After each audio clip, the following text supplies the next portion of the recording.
শুভ সকাল 10:30 বন্ধুরা। চলো একটু পাঁচফোড়ন আর কালো দিয়ে দিলাম।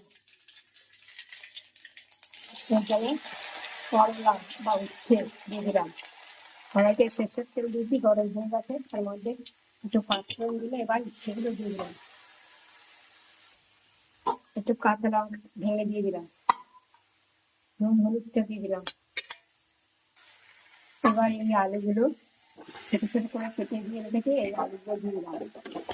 এবারে নেড়ে ছেড়ে ঢাকা দিয়ে দেবো। আমার হয়ে গেছে সুন্দর একটা সোনামণিতে রেসিপি। নামিয়ে দিচ্ছি এবারে। হয়ে গেছে আমার উচ্ছে আলু একটা সুন্দর রেসিপি। এটা রুটি বা পরোটা দিয়েও খাওয়া যায়, এটা বেশি তেতো লাগবে না। আমি এমনভাবে করেছি, এটা তেতো লাগবে, এমনিও খাওয়া যায় টিফিনে। হ্যাঁ, আর একটু একটা দিয়ে একটা তরকারি দিয়ে মাছ বলো ভাত খাওয়া হয়ে যায়।